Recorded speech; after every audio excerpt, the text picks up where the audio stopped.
Good morning मित्रों, क्या हाल चाल है आप लोगों के। आप लोग अच्छे होंगे, आप लोग की पढ़ाई अच्छी चल रही होगी। बट आप लोग को एक न्यूज़ मुझे लगता है कि डिस्टर्ब ज़्यादा कर रहा होगा। क्या आरआरबी प्राइवेट हो रही है? क्या सरकार अपने जो शेयर है उसको डिसइन्वेस्टमेंट कर रहा है, मीन्स सेल कर रहा है क्या? तो इस पे हम बात करेंगे, क्योंकि आपको पता है कि कल एक लेटर सर्कुलेशन हुआ है आपके टेलीग्राम ग्रुप वगैरह पे, हर जगह, ठीक है। वो all India bank employee association की तरफ से था। आईबा, आईबिया बोलते हैं उसको, आईबा बोलते हैं। तो उसके तरफ से सर्कुलेशन, उसमें बहुत सारी बातें कही गई है। 3 पॉइंट था कि जैसे कि सेल ऑफ आईडीबीआई के बारे में था, ठीक है। आईडीबीआई, सेल ऑफ आईडीबीआई के बारे में था। एंड उसके साथ साथ आपको प्राइवेटाइजेशन ऑफ आरआरबी की बात था। एंड और जो एफडीआई लिमिट है, वो इंश्योरेंस सेक्टर में जो बातें थी उसके बारे में था। तो ओवरऑल यही सब था। इसमें हम बात करेंगे, बट उससे पहले आपको जानना पड़ेगा कि what is RRB act 1976 and what is RRB amendment act 2015, जिसको लागू नहीं किया गया है। जब तक ये नहीं आता है तब तक मुझे नहीं लगता कि प्राइवेट होगा। बट प्राइवेट की बातें सुगुड आउट हुआ है तो उसका रीजन है। देखिए, लोग आज की डेट में प्राइवेट को क्यों मजबूर कर दिया कि प्राइवेट होनी चाहिए। क्योंकि जब हम ये सोचते हैं ना कि सरकारी जॉब हो, तो लोग दिमाग में ये पर्सपेक्टिव अपने आप से परसेप्शन ये पैदा कर चुका है कि जॉब, सरकारी जॉब का मतलब होता है कि सिंपल सा कि हम लेथार्जिक स्लगिश वे में काम करें। मतलब मेरा मन हुआ 10 बजे के बदले 11 बजे जाओ। ये डिफिनेशन सेट किया हुआ है। ये अभी से नहीं, आप 1970 से चल रहा है। गवर्नमेंट जॉब का मतलब ये समझ के रखा हुआ है। सरकार भी देख रही है इस चीज को, और आप भी देख रहे होंगे कि लोग सरकारी जॉब मीन्स गवर्नमेंट जॉब, वो स्टेट का हो या आपका सेंट्रल का हो, वो सिर्फ इस चीज को बना के रखा हुआ है कि हमें ना इसमें रिलैक्स होना चाहिए। सरकारी जॉब का मतलब रिलैक्स। देखो, मेरा मानना है कि आप गवर्नमेंट जॉब में ये रिलैक्स शब्द को हटा दो। गवर्नमेंट जॉब एक्चुअली सबसे बढ़िया है कि इंटरव्यू में जब आपसे क्वेश्चन पूछा था तो इंटरव्यू में क्यों नहीं बोलते हो। इंटरव्यू में तब ये क्या जवाब देता है, सिक्योरिटी पर्पज से, यहाँ पे बढ़िया सिक्योरिटी पर्पज है कि मेरी जॉब नहीं जाएगी, उसमें ये बोलता है। अब बट ये काम नहीं करना चाहता है, काम चोर होते जा रहा है। बट इंटरव्यू में जब इससे आईबीपीएस पीओ इंटरव्यू पूछता है कि वाई आईबीपीएस पीओ, क्यों नहीं आप प्राइवेट बैंक देखा है, एचडीएफसी, तब इसका जवाब ये नहीं होता है कि वहां पे मुझे काम करना पड़ेगा। ऐसा जब पूछेगा कि आप किसी भी स्टेट में चले जाओगे, तो यस, मैं किसी भी स्टेट में काम करूंगा। बट भाई काम तो करना नहीं है। तो सरकार, देखो, आप जब काम नहीं करोगे, सरकार को फायदा नहीं होगा, और आप एनपीए करते चलोगे, तो भाई फिर तो दिक्कत है। तो सरकार तो इस पे सुगबुगाहट तो करेगा। बट मेरा एक request all India bank employee association से ये भी है कि जब प्राइवेटाइजेशन की बात आता है तो आपकी नींद खुल जाता है। बट आप जब एलआईसी 5 साल 6 साल हो गया वैकेंसी दिए हुए, तो आपकी नींद नहीं खुल रही है इस पे, आप तो चर्चा तक नहीं करना चाह रहे हो। एलआईसी एडीओ डबल एओ 3 साल होने को हो गया है, आपकी नींद नहीं खुली। सडनली प्राइवेटाइजेशन की बात हुई तो आपकी नींद खुल गई, आप हल्ला करने लगे। ऑल इंडिया एम्प्लॉय एसोसिएशन से यही बोलूंगा, सिर्फ पैसा के लिए मत करो। एटलीस्ट वैकेंसी नहीं, जहां नहीं क्रिएट हो रहा वहां पे भी तो हल्ला मचाओ। क्यों, एलआईसी आपके जिम्मेदारी नहीं है क्या? बट सैलरी सैलरी बढ़ाना है आपको। तो चलो हम लोग पहले जानते हैं कि आरआरबी एक्ट 1976 क्या होता है, अमेंडमेंट एक्ट क्या होता है 2015। ठीक है, तो आपको इससे समझ आ जाएगा कि क्यों सरकार करनी चाह रही है। ठीक है, ये आपके इंटरव्यू के लिए भी फायदा होगा, ये दोनों एक्ट, और मेंस के एग्जाम्स के लिए होता ही होता है। ठीक है, चलिए हम करते हैं, देखते हैं क्या है। ओके, तो यही है RRB act 1976, RRB amendment act 2015। अब देखो क्या क्या होता है, इसमें थोड़ा समझिएगा।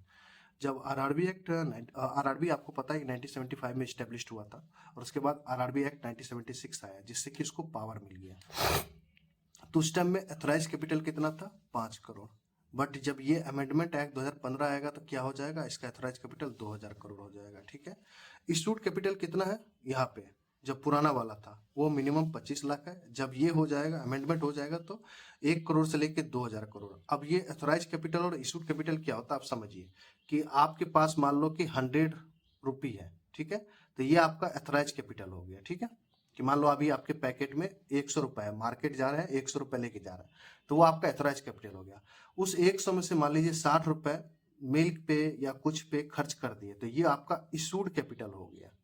ठीक है, तो ये चीज समझ लीजिए सिंपल सा लैंग्वेज में, कि आपके पास 10 रुपए था, 10 में से आपने 5 रुपए खर्चा कर दिया, जो खर्चा करा आपने, 5 रुपए आपने दिया, वो इशूड हो गया। इशूड मतलब रिलीज करना, ठीक है।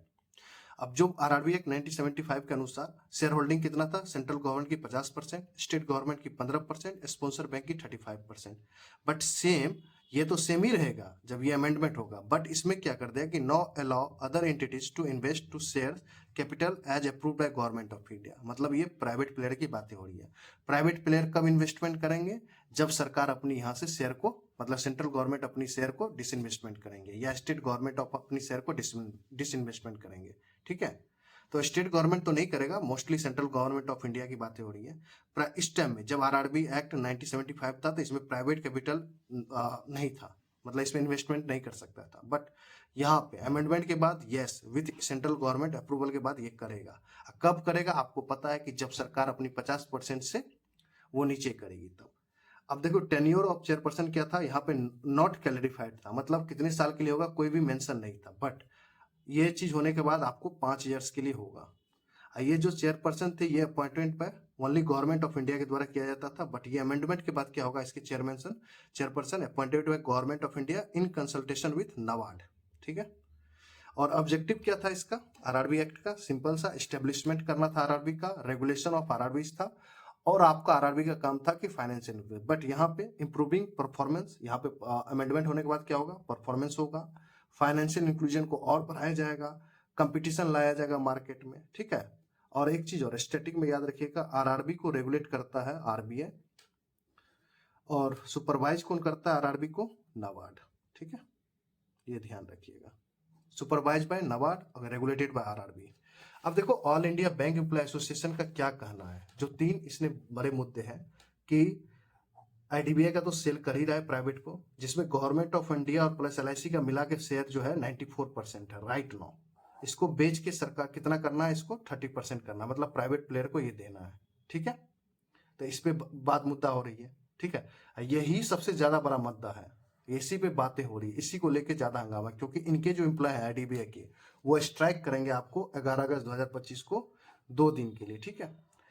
अब दूसरा पॉइंट उसमें इसने मेंशन कर दिया कि एफडीआई इंश्योरेंस पहले 74% था, इसको बढ़ा के 100% कर दिया है। अब एफडीआई क्या आपको पता है कि फॉरेन डायरेक्ट इन्वेस्टमेंट होता है, मतलब अब हमारे इंश्योरेंस सेक्टर में फॉरेन कंपनी, क्यों, जब 74% था तब क्या फॉरेन कंपनी नहीं आ रही थी, क्या प्राइवेट प्लेयर नहीं आ रहा था इसमें, क्या आप इस चीज को समझ ही नहीं रहे, बच्चों को बेवकूफ बना रहे हैं। आप 74% थे एफडीआई, तो इसमें क्या प्राइवेट प्लेयर नहीं आ रहा था क्या। हमें तो ये नहीं समझ आ रहा है कि इसको जब 100% कर दिया, 26% से बढ़ा दिया, तो इसमें क्या होगा, पहले से भी फॉरेन प्लेयर था और फॉरेन प्लेयर आएंगे। तो भाई देख लो, देखो ये इशू अच्छा है कि आवाज उठा रहा है, बढ़िया बात है। आप देखो ये इसके बाद तीसरा पॉइंट ये है, privatisation of RRB, disinvestment of capital. अब ये डिसइन्वेस्टमेंट कैसे होगा, मैंने आपको पॉइंट टू पॉइंट समझा दिया, जिससे कि आपकी कोई डाउट नहीं होना चाहिए। तो सरकार जब तक अपनी 50% हिस्सा सेल नहीं करेगा तब तक वो प्राइवेट प्लेयर आएंगे नहीं। तो उसके लिए अब पार्लियामेंट में अमेंडमेंट लाना पड़ेगा, और ये अमेंडमेंट लागू नहीं हुआ है, ये ध्यान रखिएगा, ये अमेंडमेंट लागू नहीं हुआ है, ये बन के रेडी है, बस इसको डिस्कशन करना है पार्लियामेंट में, जो मुझे मुश्किल लग रहा है कि पास होना, ठीक है। और उसके बाद मेरा एक रिक्वेस्ट है इससे, आईबीआ से, all India bank employee association से, इस सब पे तो आवाज उठाते हैं, बट एलआईसी के वैकेंसी नहीं आ रही है, असिस्टेंट हो गया, एडीओ हो गया, डबल एओ हो गया, इस पे भी तो आप आंख खोल के थोड़ा सा करो। और मैं बताता हूँ ये कब और हंगामा करेगा, अभी सरकार 8 पे लागू करने वाला है, जनवरी से स्टार्ट होगा, ये देखना आपको फरवरी में ये फिर एक्टिवेट हो जाएगा, बोलेगा कि 10% से सैलरी बढ़ाओ, ये फिर एक्टिवेट होगा। बट इस पे डिस्कस नहीं कर रहा है, वैकेंसी नहीं आ रहा है, उस पर भी डिस्कस नहीं कर रहा है। तो हमारे जो टीचर्स वगैरह हैं, जितने भी रिस्पेक्टेड टीचर्स हैं, आपको ही करना पड़ेगा। ये सिर्फ अपने एम्प्लॉय के लिए सोच रहा है, वैकेंसी क्या आएगा नहीं आएगा, ठीक है, उससे कोई मतलब नहीं है।